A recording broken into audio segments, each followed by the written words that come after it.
Sometimes you just gotta dance. Hi, welcome to A Moment in Time with Taylor. Hello, my friends. We are live on Periscope and on YouTube. I see David Dunn. I see Berto. I see... I see a ridiculous comment from Berto, and it's the first comment of the broadcast. She wants to know, do I sweat orange juice? The answer is yes. I see Ed, my lover. I see Cher, my other lover. Don't tell Ed. Interesting. Saw a Twitter notification, but didn't see you on the homepage thing. So maybe Periscope's still having the issue with the lobby. If you guys wouldn't mind just sharing this out so that as many people can see it as possible. No worries if you don't want to.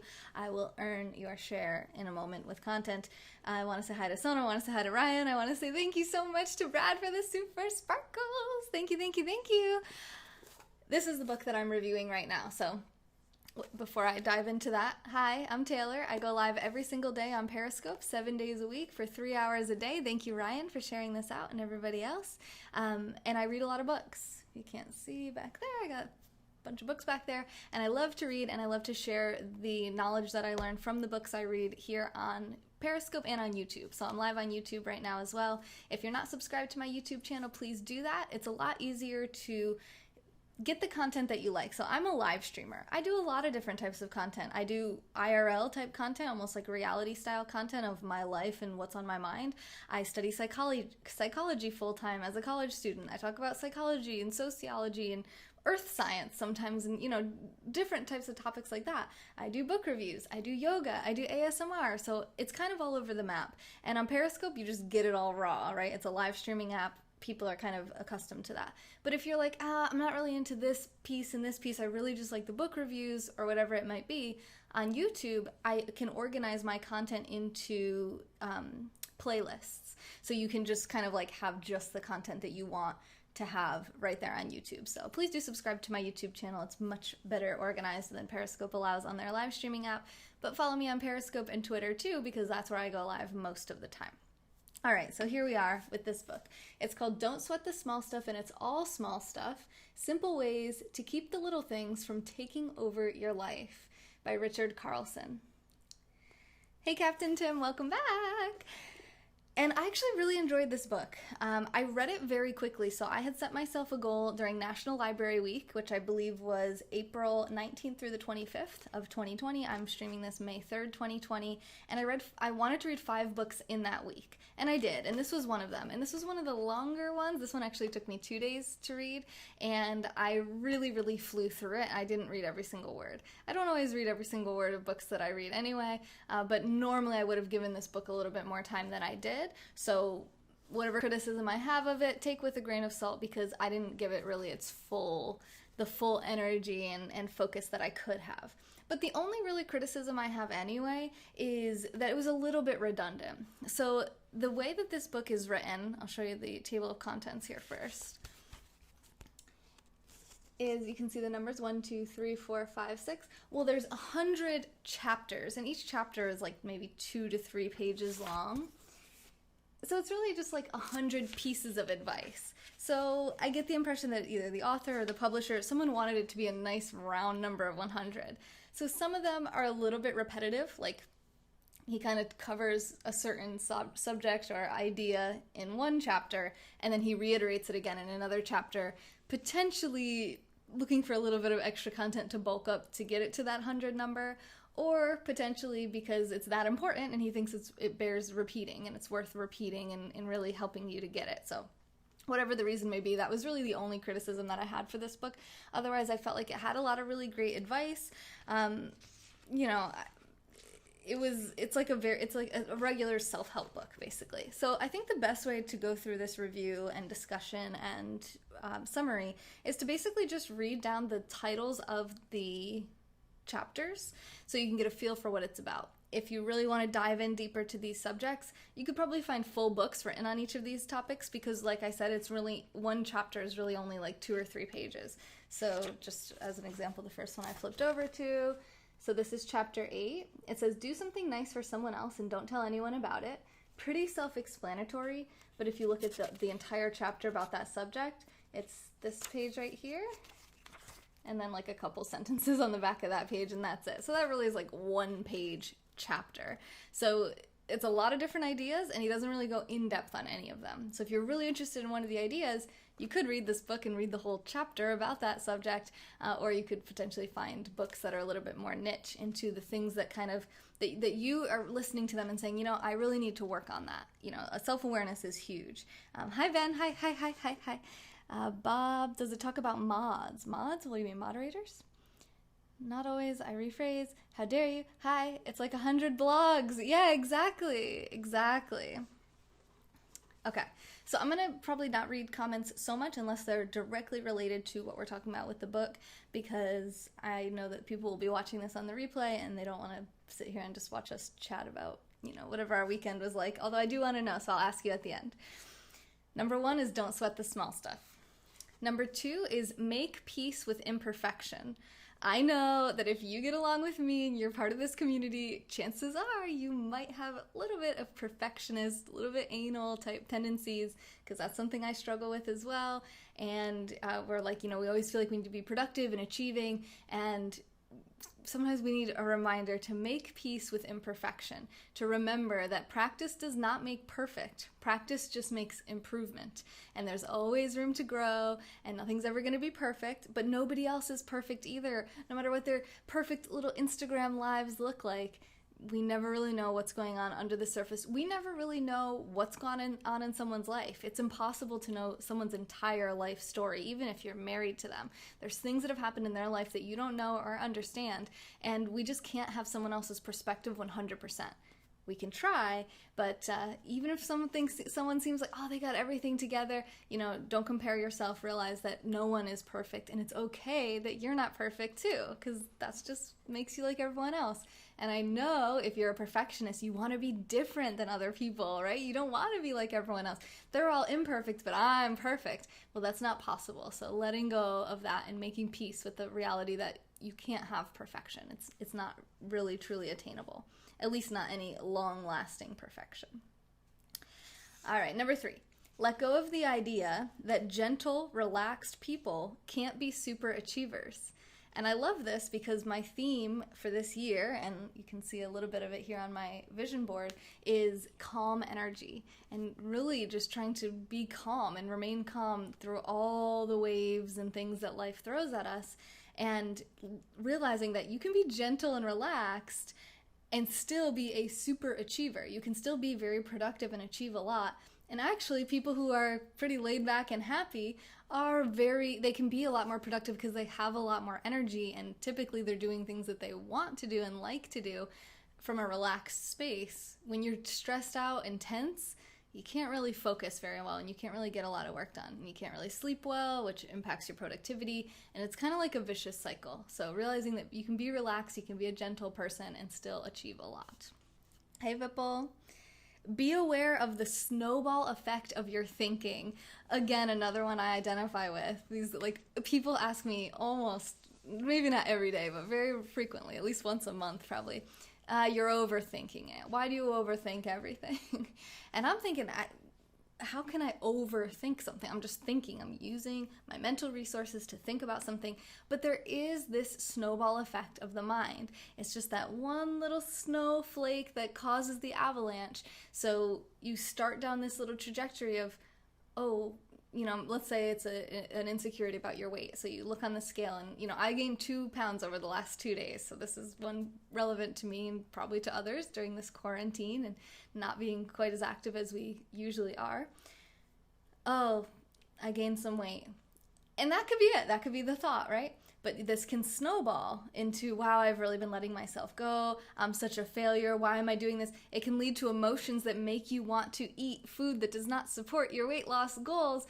And it can snowball and snowball and snowball. And then it's like this pattern, and it can just go. So noticing when you're starting to get down this snowball pattern, when your thoughts are starting to kind of escalate and feed on each other and have like this negative synergistic effect, and being able to cut it. No. I'm going to change what I'm focused on. Now, this is going to be difficult if you don't have a regular meditation practice. You need to do this. I'm sorry. People, they oftentimes come to me with problems, and I say, okay, well, have you been doing your meditation? And they're like, well, no. And it's like, okay, well, I'm just going to keep telling you over and over that you have to be meditating every day.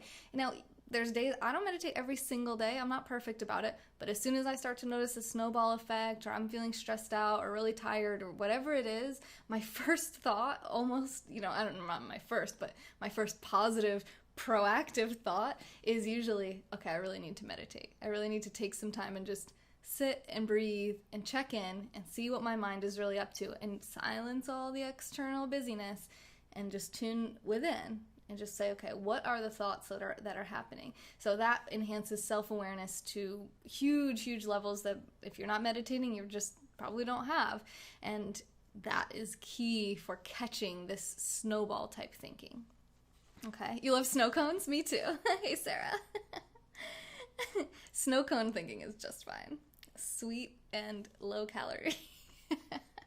Okay, number 5, develop your compassion. My previous broadcast right before this one is only on Periscope, though. It's not on YouTube. I only did it on Periscope because I was outside with my phone. And it was a yoga broadcast about cultivating loving kindness. So it was it called cultivating? No, I think it was cultivating kindness, but it's similar. We've talked about self-compassion, I think maybe 2 months ago now. Remember, not just compassion for others, but compassion for ourselves as well. Not being so hard on ourselves. It's weird that sometimes we find it easier to be kind and compassionate and loving to others, easier than to do these things to ourselves. And I think that's a really great tragedy of human nature, that hopefully we can love ourselves and be just as gentle and easy on ourselves for being imperfect as we are on our friends and family members. We always say to them, it's okay, nobody's perfect, it's fine. We tell our kids, it's okay, nobody's perfect. But then with us, it's like, why aren't you perfect? The next one, number 6, is remind yourself that when you die, your in-basket won't be empty. Letting go of the idea that you're going to get everything done that you need to get done, and there's going to come this point where you have nothing left to do on your to-do list or on your inbox, right? There's nothing left. There's nothing to do. That's never going to happen.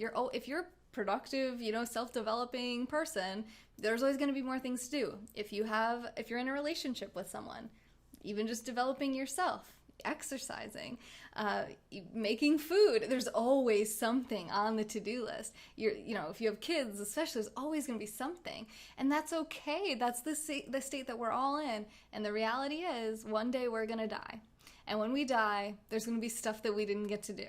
So that can have kind of a double-edged sword, right? One is that, so relax, right? You're not going to have it all done. Nobody has every single thing done on their to-do list when they die.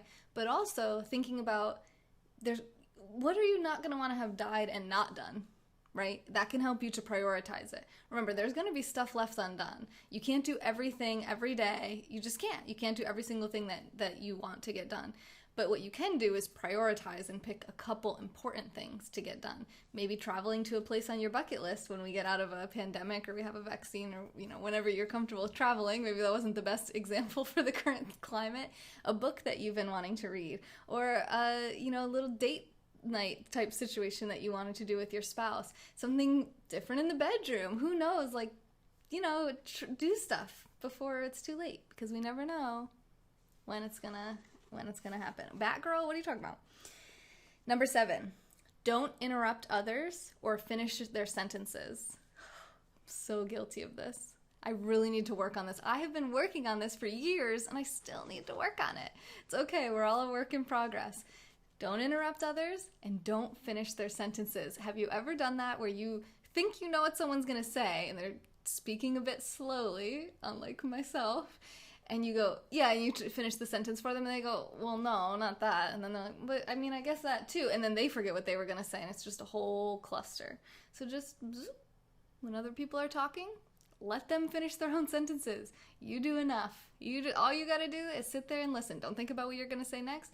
Just sit back, relax, soak it in, let them talk. When people feel listened to and heard, it's a great feeling. Your relationships are going to drastically improve if you stop interrupting people and stop finishing their sentences. Bedroom stuff.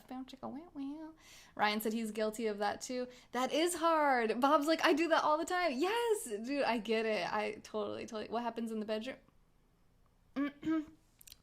What now?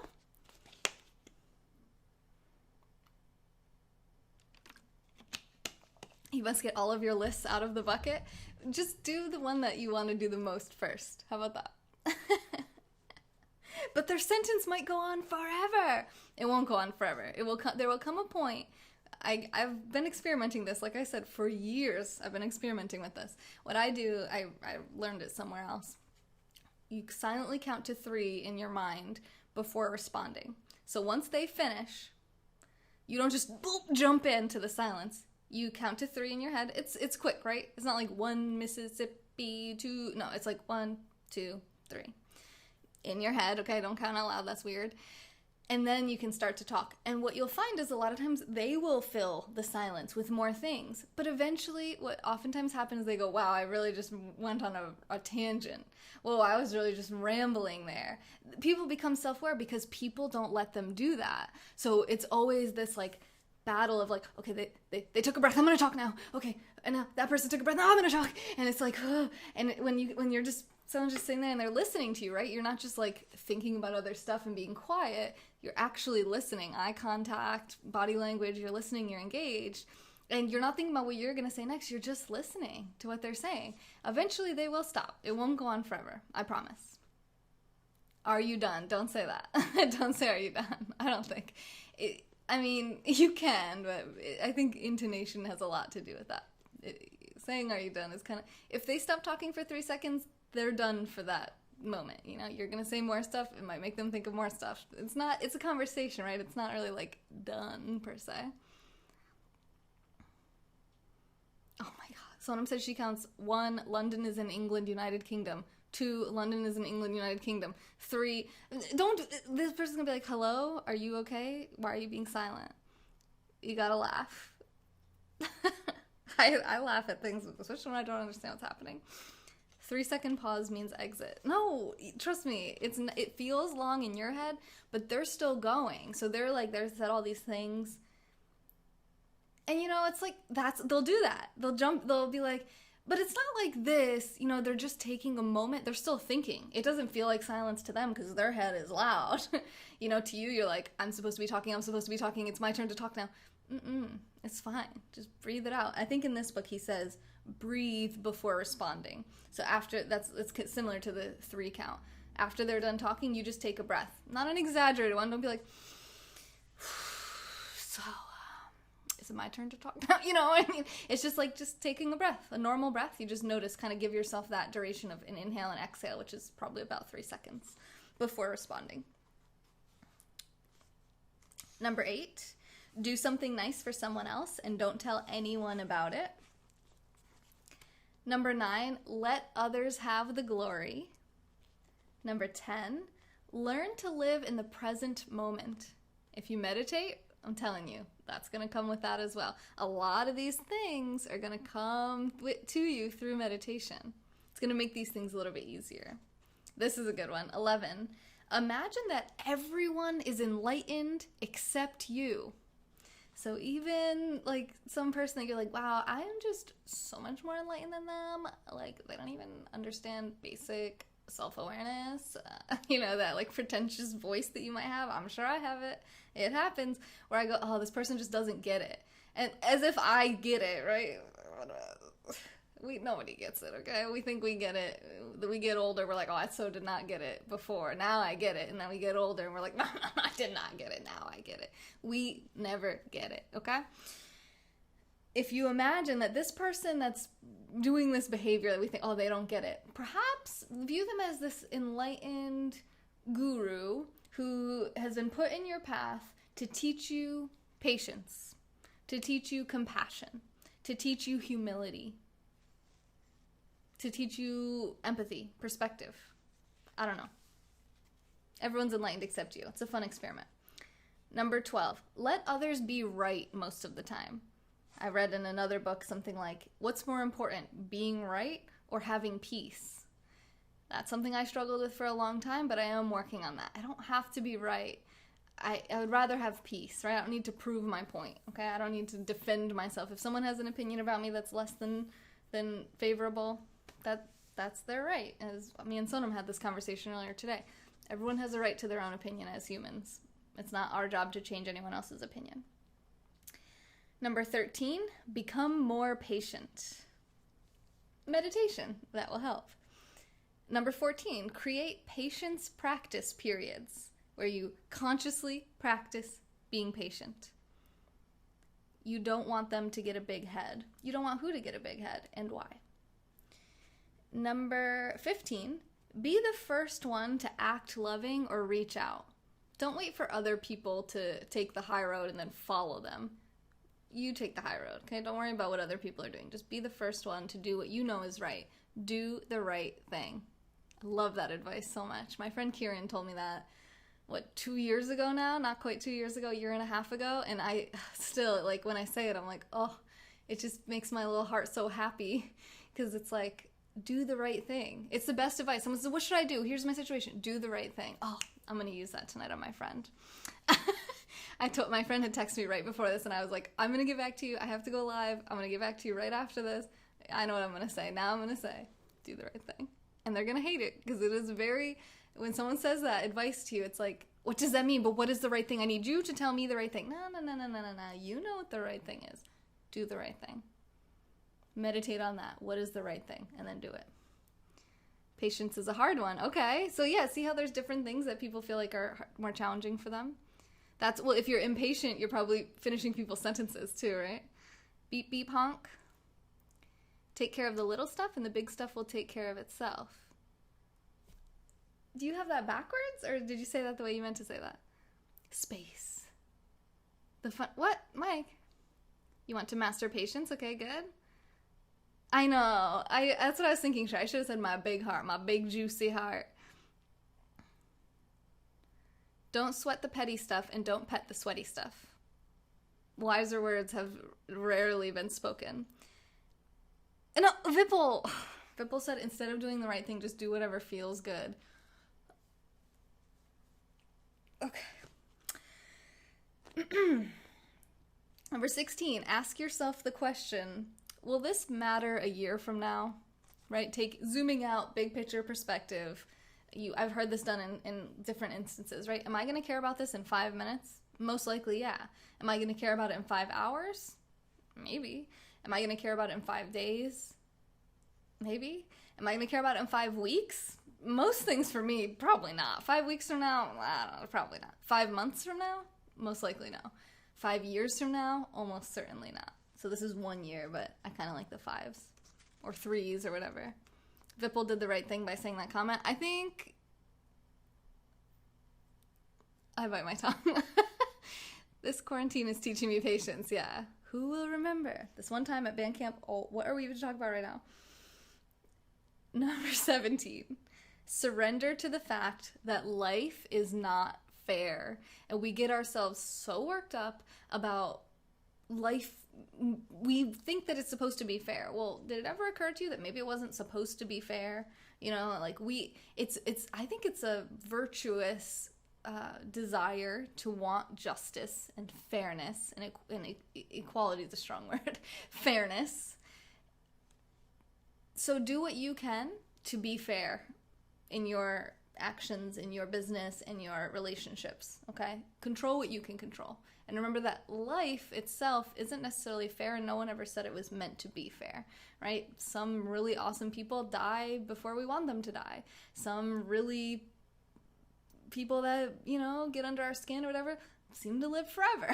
You know what I mean? It isn't fair. Life isn't fair, okay? Just be fair about what you have control over. Your domain, your vicinity, you exert fairness to the best of your ability. And don't demand fairness from life. Surrender to it. Surrender to the fact. But it will be worth it. I hope so too, yeah. All right, number 18. Allow yourself to be bored. So if your kid says to you, I'm bored, say, good, that's good for you. Being bored is great. Because most people watching this are probably adults. We know, like, boredom doesn't last for very long, if it happens at all in my life.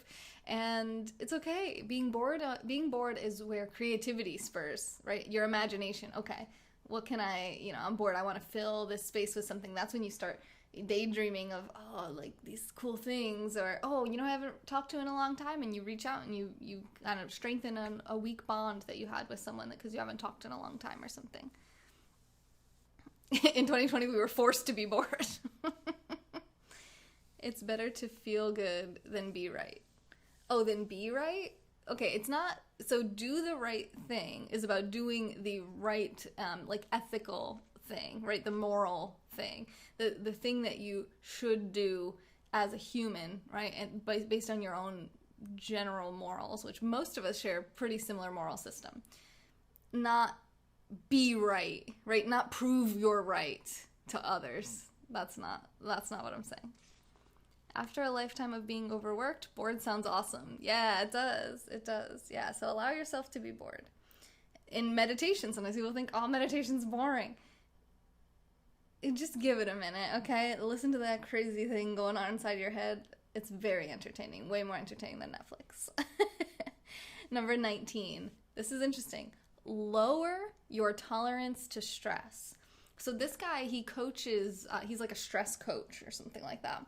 And he gets a lot of executives and people who are they're in very stressful life situations. And they say to him, I have a great tolerance for stress. I have a great threshold for stress. They brag about it. I can take on so much stress. I handle stress so much better than everyone else. And he's like, that's not good because stress kills you. Like, stress is an absolute silent killer. And if you just keep piling on more and more stress and increasing your tolerance and threshold of it so that you can take on more, you're probably shortening your life, and you're probably almost certainly decreasing the quality of your life. So instead, he says, lower your tolerance to stress so that as soon as something stressful is coming in, you need to adjust to bring yourself back to a calm state rather than raising your tolerance to, okay, this is the new normal here, this level of stress. Number 20 is an interesting one. I'll just leave it at that. Once a week, write a heartfelt letter. I'm going to give that my millennial twist and say it could be a text or an email. Letters, I don't know. Do what you want. Number 21, imagine yourself at your own funeral. What? Heavy stuff. There's actually a meditation where you imagine that you're dead, that you're a corpse, and that you're being basically degraded into the earth. And it's a perspective building meditation of what is and the same thing with this, what would that be like? Imagine yourself at your own funeral. What are you going to want that story to be? Who are you going to want to be there? What do you want people to feel, and how do you want people to celebrate? And then maybe even, write that down so people know what you want when you die, because you're going to die. Maybe you want to get a book like this called I'm Dead, Now What? Important information about my belongings, business affairs, and wishes. So people know really what you want when you die too. Regardless, I digress. Oh, interesting. I hope the food is good. Is there normally food at funerals? I feel like afterwards. Is there a reception usually at the family's house? I don't know. Okay. Number 22. Repeat to yourself. Repeat after me. Life is not an emergency. Life is not an emergency. Okay? Not everything in life is an emergency. I gotta do this. Nah, it's fine. It's not an emergency. Nothing's an emergency. Okay? I mean, maybe you work in an emergency room. There's maybe some emergencies there. My funeral song will be Thunderstruck. Write it down. Write it in your book.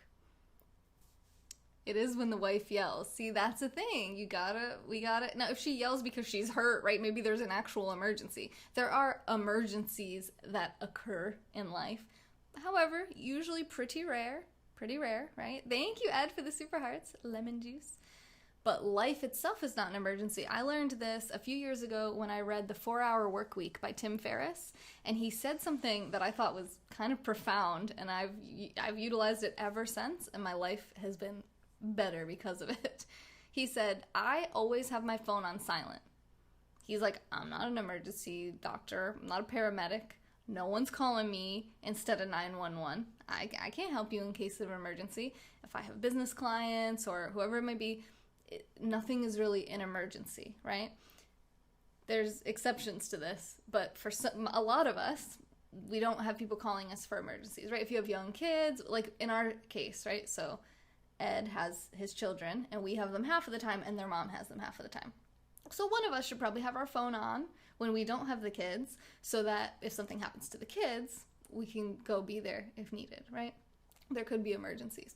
But prior to me being a stepmom, nobody's calling me for an emergency, right? If somebody, I was living down in Florida, I didn't have any family around. If somebody went to the hospital or something, maybe I find out an hour after the call happens. Do I really go an hour without checking my phone? Probably not. We check our phones so frickin' much that you could just put it on silent and you don't miss anything. And I have been doing this for years. I think it's been, 3 or 4 years since I read that book. I just always have my phone on silent, and I don't feel like I really ever miss anything. And you know what what I do get to miss? Interruptions. Unnecessary interruptions, like of my sleep. Because now I get to just keep doing, or I'm focused on something. I'm writing a paper for school. Hey, maybe somebody texted me or something. I didn't hear it. There was no beep, nothing. It's just silence. I'm focused. When I'm ready, I will check my phone and all the texts will be there. People don't really call me. I don't really like to talk on the phone, right? But if someone did call me, I can call them back or I could text them. They're right there. So far, in these 4 years, knock on wood, I haven't missed anything very important. My sister's had 2 babies. If around that time where her babies were going to be born, I would turn my phone on. There's times I put my phone on where I'm like, oh, I'm expecting an important call. I don't want to miss it. My college is going to be calling me or something. So turn it on for that little, and then when the call comes, boop, turn it right back off. Oh, it's so glorious. Glorious, glorious. But anyway, yeah, life's not an emergency. Okay. Number 23, experiment with your back burner. This is when you're trying to think of something like, oh, who was that actor in that movie? And you can't think of it. You're like, oh, I'm really trying to think of it. Oh, I can't think of it. And then you're like, oh, forget it, whatever. Can you pass the popcorn? Oh, yeah. Oh, how are your kids? Oh, Arnold Schwarzenegger or whatever. It just like when you let go of the idea, you're like, whatever. And it ends up, it doesn't go really away because you didn't solve it. You didn't figure it out. It just goes on the back burner of your mind and it simmers there for a while. And eventually, boop, it'll just like, the answer will just occur to you. Experiment with that. Experiment with like, I can't figure out the solution to this problem. I'm going to put it on the back burner. I'm going to stop thinking about it. I'm going to think about something else, do something else, and see if something kind of comes up while it's simmering back there. Because our minds work in a really fascinating way. Like, we're not consciously trying to think of it, but our brain somewhere in our subconscious is still trying to think of it. It's so cool. Anyway, hi Lou. Thank you for all the super hearts, Ed. Or answer and then act like connection froze. I never use the burners on the stove. Well, that's the concept, right? So if it's like a sauce or something you put on the back burner, it simmers while you're making the pasta or whatever. What about the front burner? The front burner is the one that you're actively working on. It's not the one we're talking about. Hi, Kansas. How are you? Okay. Number 24. This is good. Spend a moment. I'm yelling. Spend a moment every day thinking of someone to thank. Spend a moment every day thinking of someone to thank. How about right now? Ed, thank you for cleaning up my pee the other night when I was drunk and I peed in the closet. I love you. Why do I feel like I smell pee now? I have a weird sense of smell. When I think about smelling something, sometimes I smell it. What does that mean? Anyway. Okay, hi Joe. Number 25. Smile at strangers, look into their eyes, and say hello. Actually see people around you. I'm reading this book. I'm reading a mantra from this book every day. Today was day 11 that we read it. And I read it in my yoga broadcast right before the meditation if you guys are looking for it. And in this book, in that mantra, I should say, he says that you greet each person that you come into contact with by saying I love you in your head. So you don't just say to random people, I love you. That's going to freak them out. Instead, you just, in your head, you look at them and you think, I love you. And it's going to change the way that, not only the way that you interact with them, but also the way you see them. Like, you're really going to see them like as if you could love them. Like, they're an actual person, not just like some shadow, like, moving past you in the supermarket or something that you don't even look at them, you know? If they're cute, you might want to kiss them. Even better. Don't kiss them, but I mean, if you want to, you're going to treat them even better. And who knows, maybe you'll get kissed. I've only been experimenting with it for a few days, so I don't know. I haven't gotten kissed. I have a boyfriend, so. Anyway, number 26. Set aside quiet time every day. I've already said meditate every single day. I'm going to go on. Number 27. Imagine the people in your life as tiny infants and as 100-year-old adults. Basically, like, people who are relatively helpless. People that you feel empathy and pity for, that you want to take care of, okay?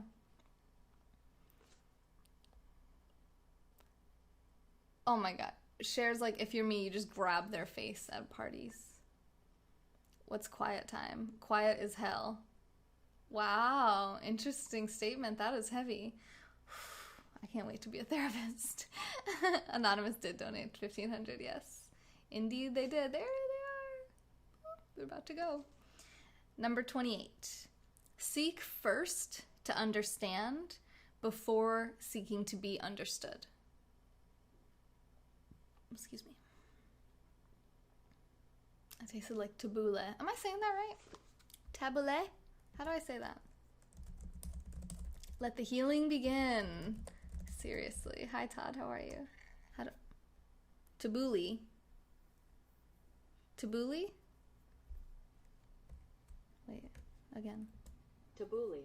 Tabbouleh. I had tabbouleh for dinner tonight. I never had that before. It was interesting. No, not seek first to run away before being forced to listen. No one can force you to listen. Okay? You meant to say that's a hard one, and you said that's a hard on. Now here we are. All right. Number 29, become a better listener. Todd. Number 30, choose your battles wisely. That's huge, right? Sometimes do you ever like fight with someone about something? You're like, why are we even fighting about this? This is the dumbest thing ever. The best way to just end it, like once you've gone down that path, is be like, I'm sorry. Just say sorry. It's really powerful. Ego, right? Thanks, Coyote. Is this like Chatterbait? No. Did you just find Periscope? Welcome. I love Periscope. It's like Twitter Live. Ryan, thank you for the super hearts. I'm your spirit animal. Thank you, especially when I'm in my banana suit, right? And I'm going peanut butter jelly time, peanut butter jelly. Watch my Instagram if you guys don't know what I'm talking about. Sometimes you just need to battle to blow off steam. I disagree. It doesn't matter what I think. Who taught you that? Where did you learn that from, mister? This? Oh, this is, well, it's not linked to like some kind of sex toy or anything. This is just Ryan sending super hearts on Periscope. They are tips, but it is not sexual. I know, I said I disagree. Ooh, I was like, oh, try to swallow it back down. I'm working on it. Really just from reading these books that I read, though, that week. Hi, Dan. This is your first time here? I feel like someone has a username so similar to you. It's a connected group of people who value positivity. Welcome to the juice. Okay, all right. People now are talking about the flavor of chips that they like, so I'm going to go back to this. Number 31, become aware of your moods and don't allow yourself to be fooled by the low ones. Sometimes, like, when we get kind of depressed, right, or sad, it can feel like, oh, this is going to be forever. It's always like this. But don't get fooled. Be aware of what you're feeling and be aware of, am I about to get my period?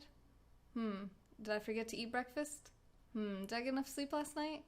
Am I on a new medication? You know, there's so many different things that could be affecting our moods, and think, maybe I just need to watch Between Two Ferns with Zach Galifianakis on YouTube for like 5 minutes and cheer myself back up. Pro tip. All right, next one. Number 32. Life is a test. It is only a test. I forget what that meant. I'm going to go to the next one. 33, praise and blame are all the same. It's all just other people's opinions of you, and it really shouldn't make any difference in a way. I don't know. I have a hard time with that. This guy strikes me as like a little bit Buddhist, and I have a hard time with Buddhist philosophy because they basically say like the ideal is, you know, you don't want to have any waves in your energy. I kind of like being hyped up and then being normal and being like hyped and being normal. I don't mind that. I also feel the higher I am, if I dip down, I'm not dipping down as low. If I was at a totally neutral, Buddhism is you're supposed to be completely unattached from everything, right? You're not attached to positive outcomes. You're not attached to negative outcomes.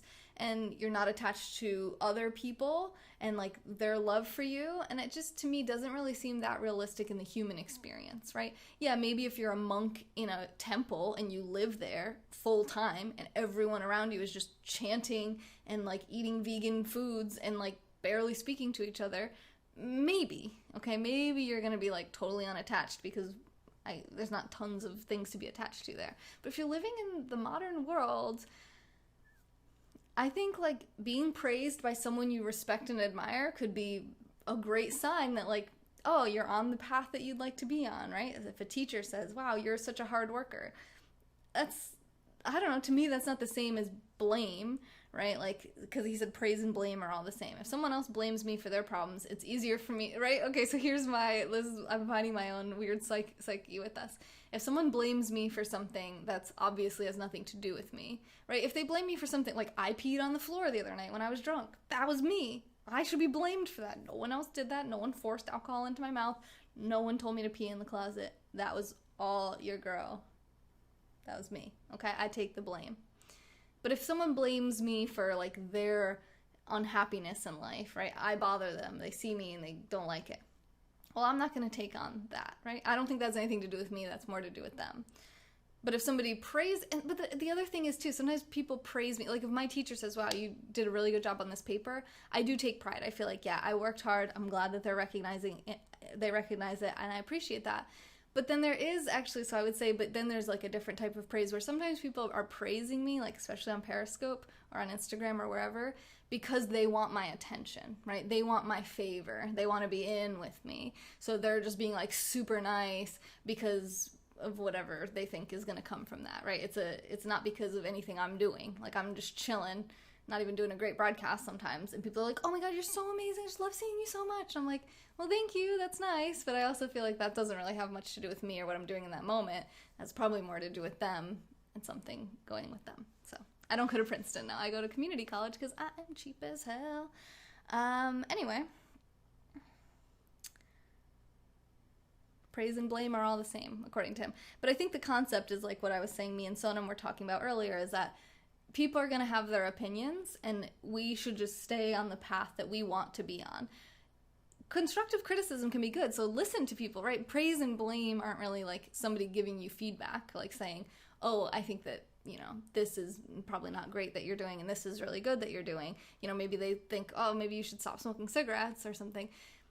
Listen to people who have your best interest in mind, that want you to succeed. But be very careful about who you listen to, because it's probably 1% of people who are trying to give you advice that really have solid, good advice that might actually help you. Number 34, practice random acts of kindness. We talked about this in my last broadcast. 5 acts of kindness in one day. That's the assignment from Barbara Fredrickson in her book Positivity, which is my favorite book. Number 35, look beyond behavior.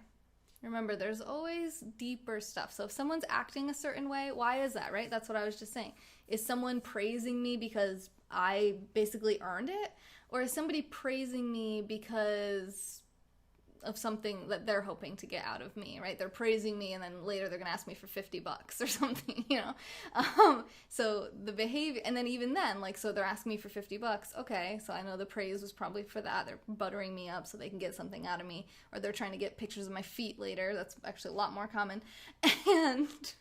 And then, okay, so what's deeper here? What's really going on with this person? This person lacks basic social skills, probably, and then you can feel empathy for them and know, look beyond their behavior, right? There's motives, there's history, there's trauma, there's pain, there's challenges, there's learning disabilities. Like, there's so many things that are under the surface of behavior and why people behave a certain way, you know, even in traffic. So somebody's driving like a complete a-hole.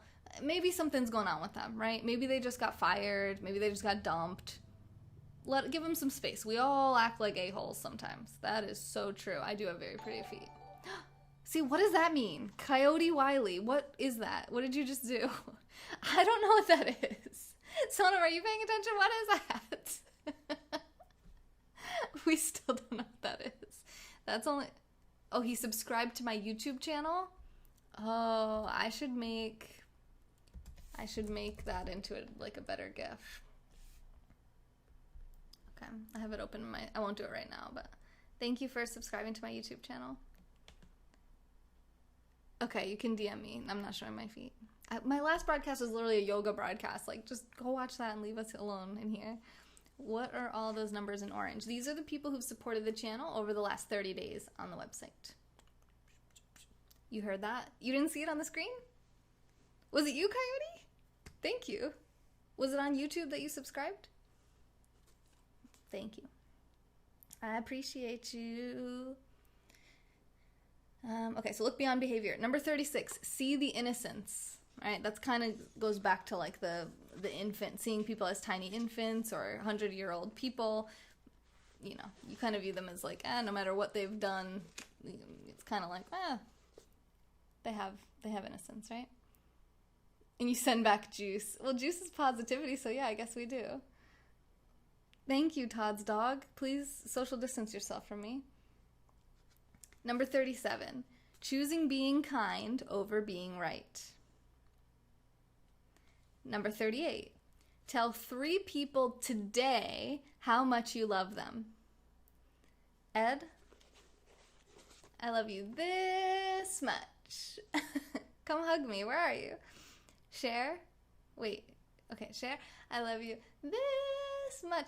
Did Donna just come in here? Donna, it's so perfect. Donna, are you paying attention? Donna, I love you this much. Oh, I just can't wait to hug you again. I feel like I haven't hugged you or seen you in so long. And how are you guys doing?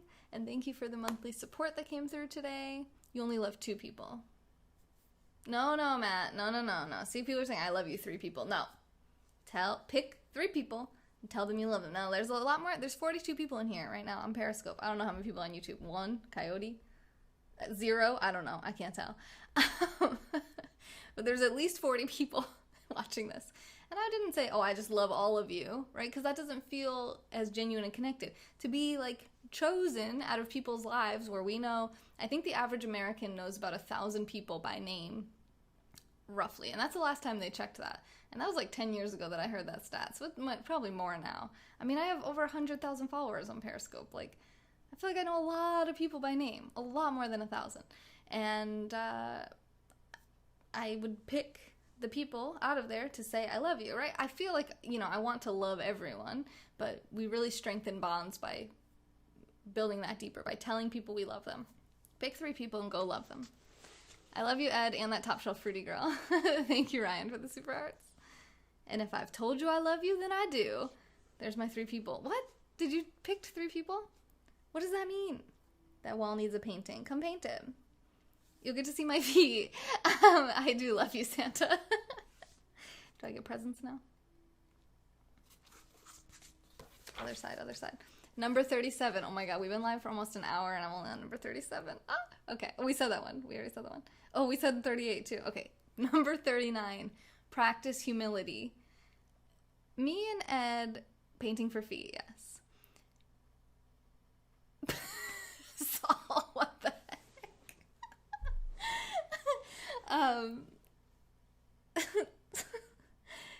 Me and Ed, my boyfriend, we were in the kitchen the other day talking about humility and how I really would want to work on humility. We were talking about someone we know and how they seem like they're very confident and almost cocky when maybe they haven't quite earned their stripes yet. And they wonder why, like, they don't get a lot of great business referrals. Potentially it's something to do with their tone. And I say, well, that's something I struggle with. I know this person quite well. They influenced me a lot in my life. And I am sometimes that way. I feel like sometimes I'm cocky to the point of maybe even being arrogant. And I don't want to be that way. So I'm like, okay, I got to be more humble, right? I got to like get rid of this like, criticism of other people to try to make myself feel better or something. So me and him are talking about it. And then he's basically just starts giving me all these compliments and telling me how I'm like the best ever, all this stuff. And I'm like, dude, this is not helping build my humility. Like, okay. Thank you, Tiger. I appreciate that. Thank you for the super hard sub. Humility is a great tool for happiness. I'm figuring out how to do that. How do I feel humble when I feel so proud of myself?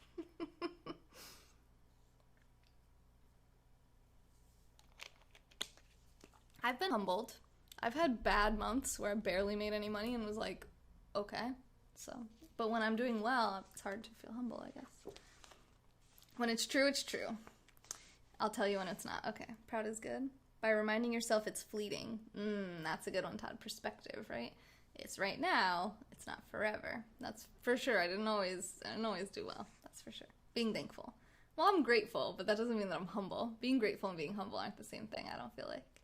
Humble or stumble? What? Humble. Ooh, I like this one. Number 40. When in doubt about whose turn it is to take out the trash, go ahead and take it out. Right? Just take one for the team. Number 41. Avoid weatherproofing. That's like building walls, right? Like around yourself, but making yourself like immune to the world, right? And I don't really remember what that chapter's about. I did read it because I was curious what that meant, but I forget now what his point was, so I'm just gonna skip that one. Number 42. Here we go. This is similar to the thanking one. Spend a moment every day thinking of someone to love. No, Mike, I'm not. I'm on YouTube and Periscope. I don't broadcast on Twitch anymore because they don't allow me to multicast. Number 43, become an anthropologist, where you are basically just curious about people and society and their behaviors, you know, and them, their history and their cultures. World literature? My associate degree is in psychology, but I did take a world literature class, Coyote, so thank you for that. A lot of deep thinking with your list. This isn't my list. This is the book that I'm reviewing. Who should I love today? Not the crackhead on the corner. Why? Start measuring skull depth. Yes, exactly. Bones it on out. You don't like bugs. That's entomologist, I think. You already got your associates? My last day of classes is on Wednesday, so it's after midnight now, so I have 3 more days of school. But I do, yeah, crackheads probably need love more than most people. Fun man for life, hi. We all need love, let's not compare. We all need lots and lots of love. Does it explain the pretty feet, though? Hi, Laura.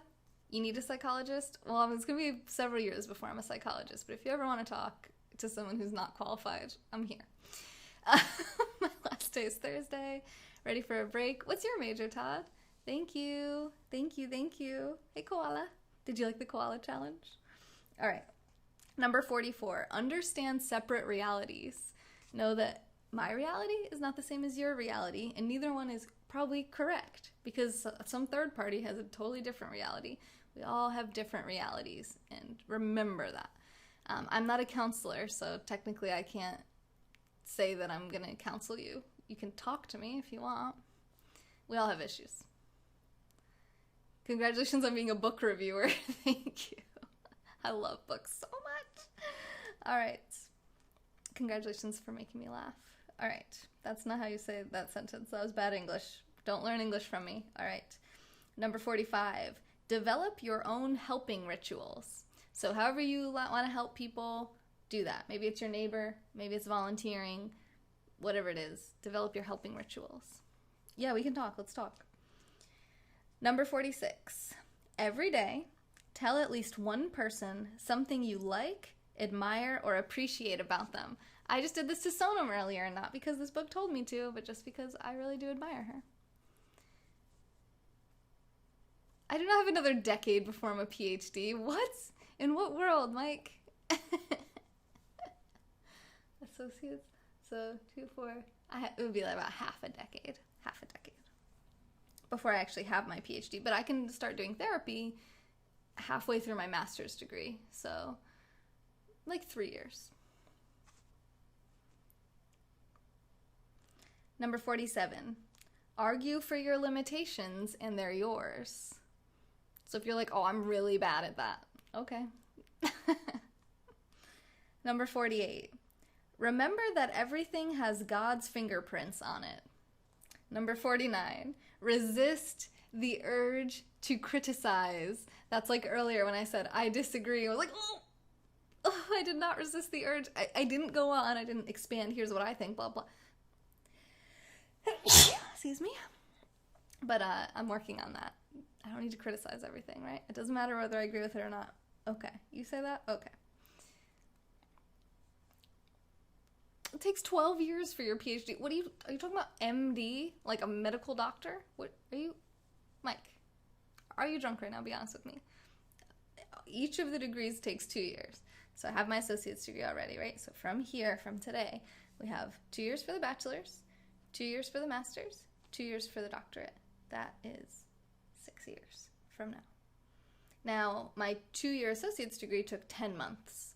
So that's less than 1 year. Now, I don't plan on going quite as quickly as that through my other degrees, but we'll see. Hi, Jose. Small stuff. We also said, what was it that Joel said? Don't sweat the petty stuff, and don't pet the sweaty stuff. That one's for you.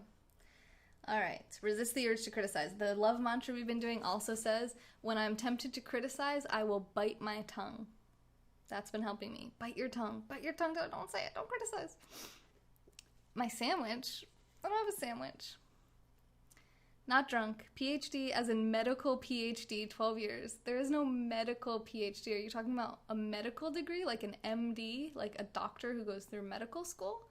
That's not what I'm not becoming a doctor. I'm becoming a psychologist with a PhD, which is a doctorate degree, which is 2 years on top of a master's, which is 2 years on top of a bachelor's, which is 2 years, which is on top of a associate's, which is 2 years. So the total for all of that would be 8 years, but I already have the associates, and like I said, it took 10 months. Why are we still talking about this?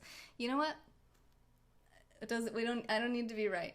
Okay, then call me in a decade, and I will see you, because I'll still be a psychologist then, and I'll be an even better one.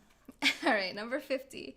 Write down your 5 most stubborn positions and see if you can soften them. You know, I didn't actually do this exercise. I think I'm going to put that on my calendar to actually really do that.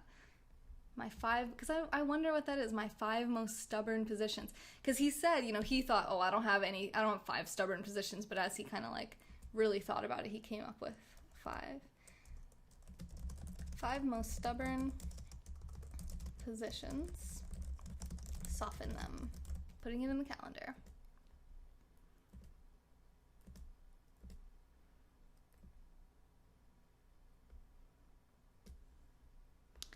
If I network with Oprah, I can be the next Dr. Phil. Perhaps.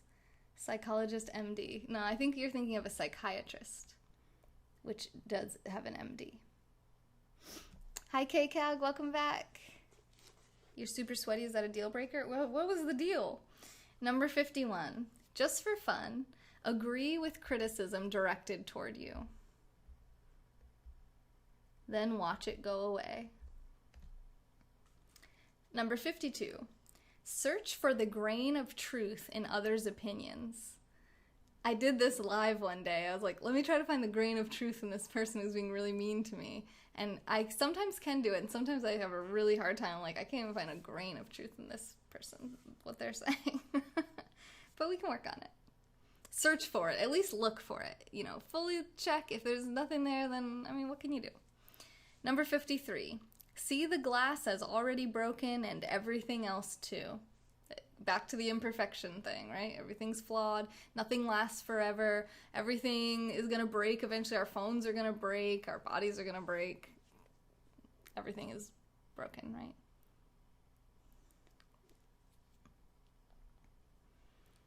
You like that one? Okay, cool. Number 54, understand wherever you go, there you are. So if you're unhappy in the town you live in and you say, oh, if I could just get to Hollywood, I'd be so happy. Well, remember that you're unhappy here, right? You are an unhappy person. You take this unhappy person and transplant them in France. You have the same unhappy person. So you gotta change the mindset. You gotta change your psyche, basically, before... You can change whatever you want outside of that, but if you're unhappy here, you're gonna be unhappy somewhere else, most likely, right? So realizing that wherever you go, there you are. And it's probably you that needs the work more than maybe the town you live in. But trust me, I'm from a small town. I left as soon as I could, so no judgment. At least I have good wine, though. In Hollywood, I don't know. I was unhappy in Arizona, but overjoyed when I drove home. Nice. Glad you remember me. What are we talking about tonight? We are talking about this book, Don't Sweat the Small Stuff, and it's all small stuff by Richard Carlson.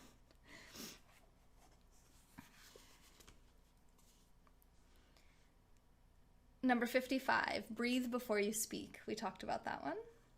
Number 56, you don't know why you said that? That makes perfect sense, Cher. That was totally relevant. What do you mean? Why wouldn't you have said that? Number 56, be grateful when you're feeling good and graceful when you're feeling bad. I like to warn my boyfriend, I'm feeling really irritable. I think I'm PMSing. I got hormones, I got feelings. Be prepared, you know? Like, that's my way of being graceful. I'm not the most graceful person, but it's like, I want him to know that, like, if, however, you know, like, if you maybe just try not to, like, you know, and don't be offended if you're, like, snuggling up on me and I'm like, oh my god, your hair feels like needles. You know, it's just hormones. I'm just feeling kind of bad. All right. Boyfriend. Yeah, he's the top contributor of Super Hearts on this broadcast, SJ Broker. Hi, Dub. Dub's like, Ed, what? Dub will cuddle you when I'm hormonal. All right, number 57, become a less aggressive driver. We talked about road rage the other day. Number 58, relax. Take a chill pill. Don't sweat the small stuff. Yeah, he doesn't. My boyfriend is the best. He is literally, I am the luckiest. Number 59, adopt a child through the mail. Okay. Number 60, turn your melodrama into a melodrama. Thank you, Frankie, for the super hearts. Number 61, read articles and books with entirely different points of view from your own and try to learn something. Thank you, Silenced. Oh, Silence. Silence do good. 8 years. Yep, that's what I said. I don't know where you're getting the 12 years from. I'm not going to medical school. I still don't know why we're still talking about this, Mike. Maybe I'm just, okay, Mike, if you comment about this anymore, I'm not trying to ignore you, but I am going to ignore it, because we've already, like, nobody wants to watch us repeat ourselves over and over again. Okay, number 62, do one thing at a time. Do your book review. Don't get into an argument about someone about how long you're going to be in school. What difference does it make? Number 63, count to 10. It'll really help with if you're feeling angry, you know, count to 10. If you still feel angry, count to 10 again. I like to link the counting to 10 with my breath. Inhale 1, exhale 2. Inhale 3, exhale 4. So 5 breaths is a flow of 10. And then if I'm still feeling kind of anxious, I can do it over again. Sweat the small stuff. Yeah, exactly. Number 64. Practice being in the eye of the storm. Right? That calm center place. Do I have female friends who are into teaching and learning like me? Anne Kelly. Ruby Nusa. I mean, yeah. Laura. Laura Cruz is here. Tina San Francisco. I shared her out earlier. Matt, thank you for the super hearts. Yeah, you can count backwards if you want. That's great. I love that. Number 65. Be flexible with changes in your plans. What? Something's not going according to plan? Chill out. flex it. Just flex. Go with the flow a little bit. Have plans, but like, whoop, flex them, you know? Boop. All right. Number 66. Think of what you have instead of what you want. Right? This is a great gratitude practice. Oh my God, 69 is coming soon. Ah! Number 67. Practice ignoring your negative thoughts. What? It's like a troll in the broadcast. Oh, no, I didn't hear anything. You guys hear something? I didn't hear anything. Number 68. Be willing to learn from friends and family. There's something weird about friends and family. Like, we're so much more supportive of people we barely know. What's up with that, right? Like, in terms of, like, online, right? Pretty much none of my friends, like, watch my channel and support me and are like, oh, this is so awesome. And none of my family, almost none of my grandma was in here earlier. I do have one person in my family who does come in and support, but she's, like, married into the family. A little bit different, right? Hasn't known me my whole life. A lot of my life, but still, it's too much information. So, yeah, be willing to learn from friends and family. And I have to do the same thing. Like, sometimes I feel like, oh, I'm, like, you know, I got nothing to learn from them. No. Not true. Thank you, Frankie and Ed, for the super hearts. My grandma, yeah, she was in the yoga broadcast. She is really sweet. I love her. Number 69. Without further ado, be happy where you are. Be happy where you are. Choose to be happy, okay? Focus on things that make you happy. Do things that make you happy. Watch things that make you happy. Be around people that make you happy. Be happy. Do it. Number 70. Remember that you become what you practice most. I'm gonna explain her. If you practice meditation, then you're gonna be a meditator. Oh, Todd. Oh, I'm so sorry. Am I skipping out? Whoa. What's going on? I'm dropping frames. I'm dropping frames like crazy. What's happening?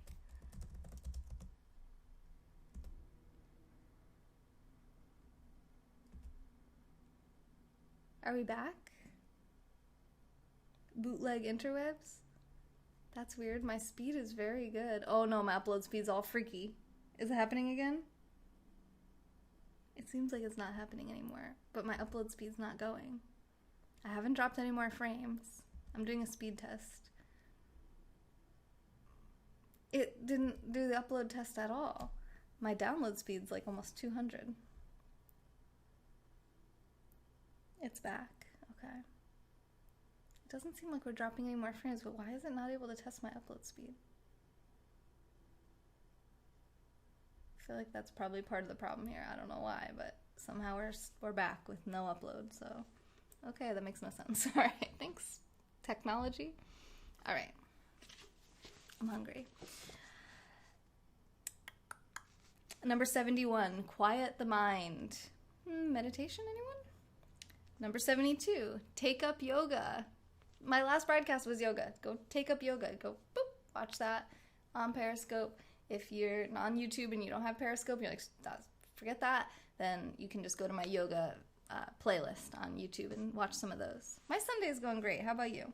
Number 73, make service an integral part of your life. You could eat a horse, yeah. Number 74, do a favor and don't ask for or expect one in return. Number 75, think of your problems as potential teachers.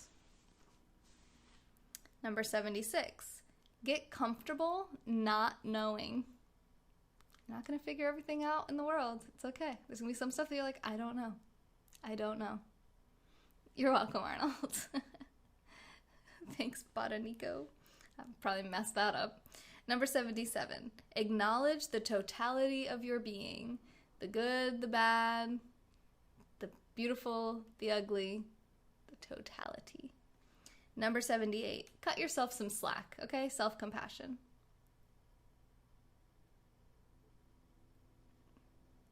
Number 79, stop blaming others. Yeah, that's messed up, Dub. I'm sorry that's happening. Are you blaming others? I'm just kidding. I'm the worst friend ever. Stop blaming others. Number 80. Become an early riser. I think this guy gets up at like 4 in the morning or something.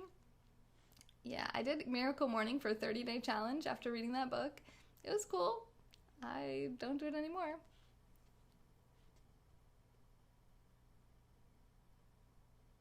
Not when you practice it over and over, K-Calc, but also I study this stuff all the time, so it helps me a lot. Yeah, let's just blame it on Sonam. I think she's probably going live, actually. We're almost done. Number 81. When trying to be helpful, focus on little things. What little things can you do to help people? You know, like bringing the mail inside or something. Little things. Number 82. Remember, 100 years from now, all new people. In the next 100 years, all the people you hate will be dead. But so will you. Anyway, number 83, lighten up. Number 84, nurture a plant. That's kind of nice. Number 85, transform your relationship to your problems. Kind of like he said, to look at your problems as potential teachers. Look at them as opportunities for growth and learning. Laura, I'm sorry. Laura, lighten up.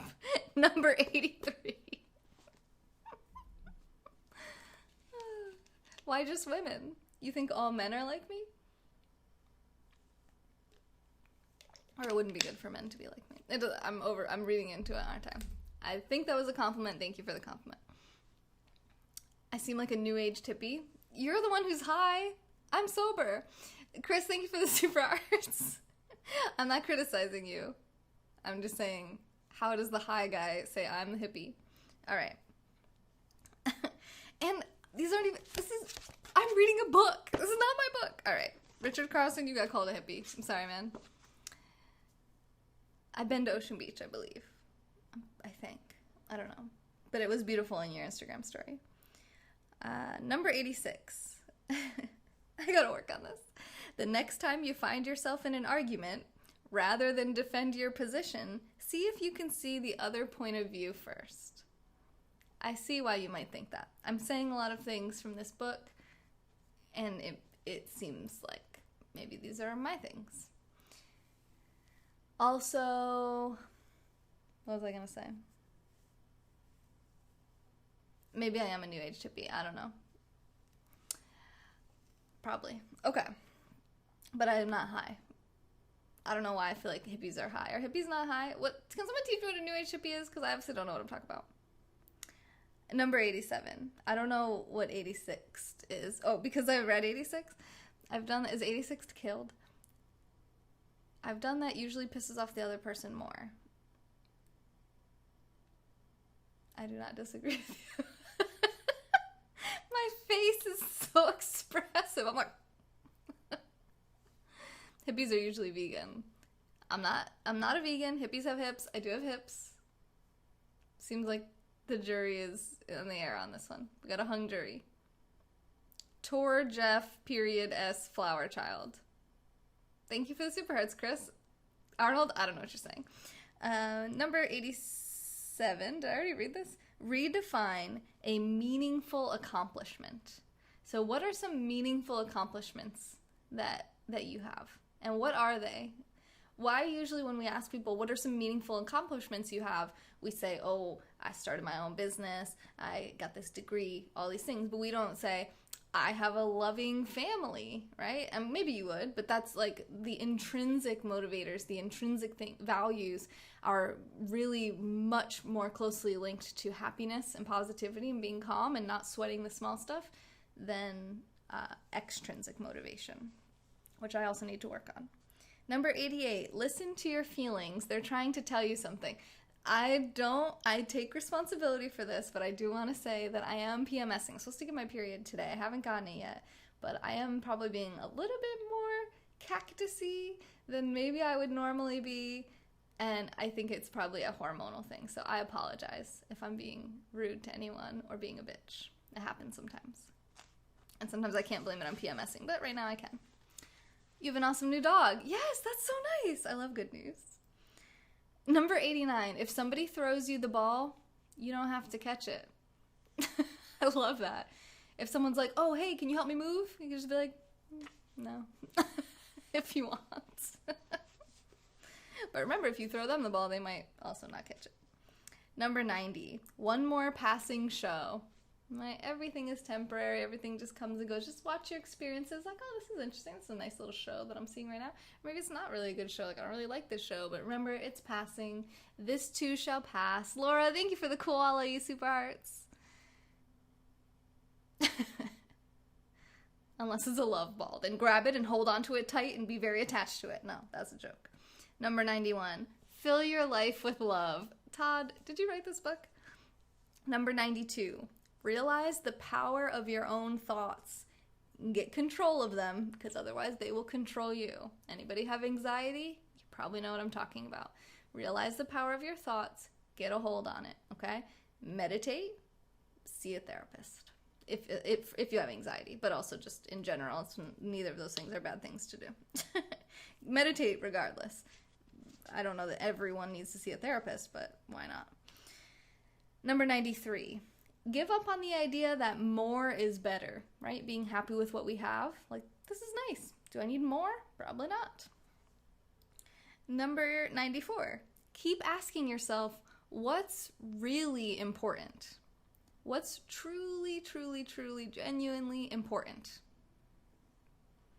Number 95, trust your intuitive heart. Do the right thing.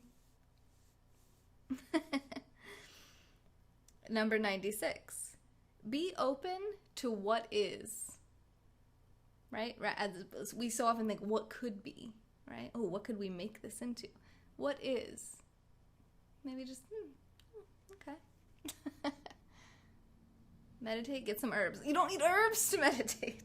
Herbs are not going to help you with meditating, in my opinion. But I don't know. I mean, maybe here and there. I would think like a hallucinogenic herb would be more likely to help than...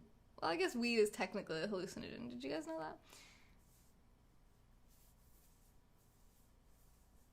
that? Arnold, I don't own a single pair of boots. Does that mean that I'm not a New Age hippie now? Arnold said, this might be off topic, but do you only own hiking boots? Are you trying to fit me into your mold of a hippie? Do hippies wear hiking boots? What kind of hippie is that? Are you talking about a hipster?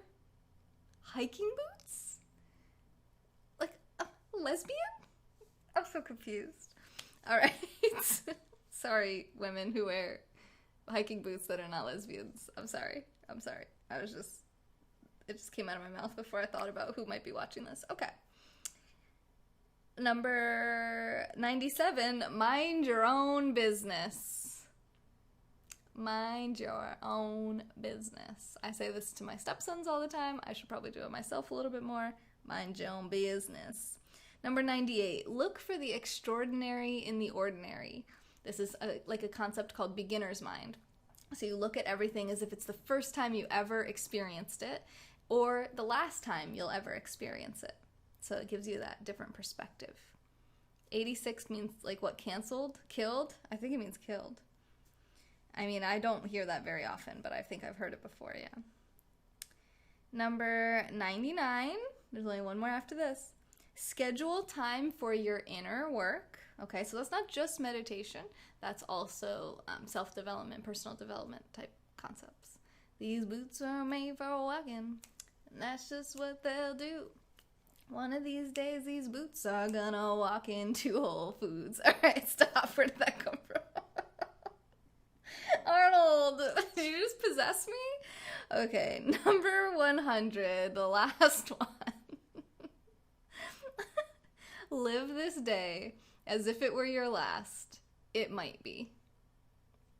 Live this day as if it were your last. It might be. And that is Don't Sweat the Small Stuff, and it's all small stuff by Richard Carlson. Simple ways to keep the little things from taking over your life. Remember, life is not an emergency. Ryan, thank you for the super hearts. Whoa! Whoa! Whoa! Whoa, thank you so much. Well, that was fun. That was a fun little surprise there at the end. Thanks, Ryan. Following your intuitive heart. You want me to read that little section? I don't know, Dub. I don't know. I assume it's for walking into Whole Foods. Intuitive heart. Intuitive heart. Intuitive heart. 95.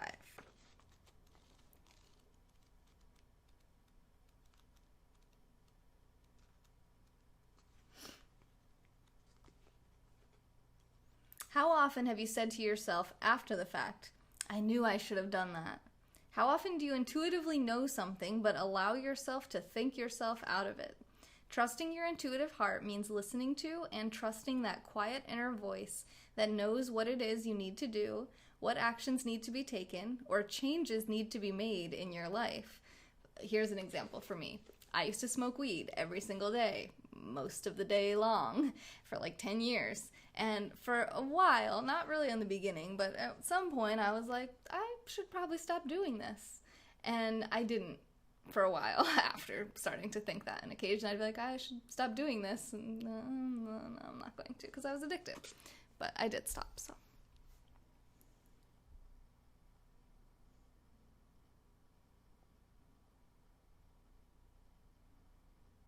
What do you think is the difference between following your heart and following your mind?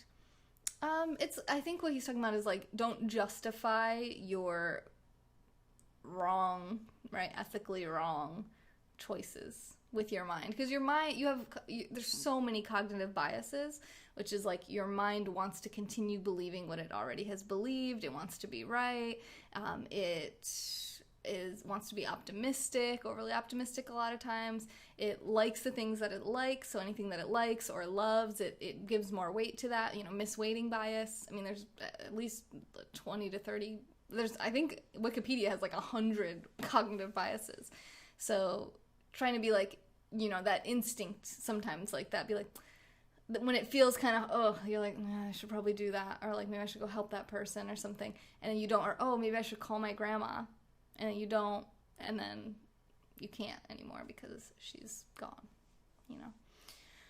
That was probably a heavy note to end on. But yeah, I think that's pretty much what it means. I love you guys. You can think that it means whatever you want it to think. We all read books differently, right? So I hope you enjoyed this review. In summary, from my perspective, I don't know that it's the most accurate one. I think I was live for like an hour and 40 minutes earlier, but I don't want to end early if I wasn't, so... Sometimes you don't know what's right or wrong and you get conflicted between the two. Can you give me an example? Moose. Is that what we're doing? You put the fist up and then I go like this to make it a moose? Yeah, 1 hour and 40 minutes. All right, we're good. We did over 3 hours. If you don't know, I go live on Periscope every single day, 7 days a week for 3 hours a day, which is why I was checking the time to make sure I did all my content. We did yoga today and a book review. We still have one more book to review, which is this one. This will be the one that we do next time. And I hope to see you there. I hope that you subscribe to my YouTube channel and follow my Periscope and Twitter accounts and everywhere. Instagram, I've been posting more regularly on there too. I also have a TikTok, which I use like more rarely, but I did post something on there the other day. I have a Twitch too, which is my backup account for if Periscope shuts me down someday. But anyway, that is not true, Dove, unless you're talking about it on your channel. Thank you for the super hearts, Ryan. Top contributor of the broadcast, you're going to get a shout out first week in June for being the top contributor. Thank you, Ed and Laura and Matthew and Frankie and Brad and Chris, double Chris's. Thanks for the super hearts, guys. Bye, Stoner. This has been a moment in time with Taylor. I hope to see you guys on the next Tuesday. I really do have fun with you. This is a good time. You guys always make me laugh, and I love my life, and you guys are such a big part of it, so thank you. Thank you for being those stars I was talking about last night. Ed, that was so rude. So rude. Ryan was the top contributor, and then Ed was like, boom, laying the smackdown. Well, thank you, Ed, for the super hearts. Those are rude to me, but thank you. I'm not going boot shopping. I'm leaving now. I almost pressed the wrong button. Bye, trolls, aka friends. Love you. Bye.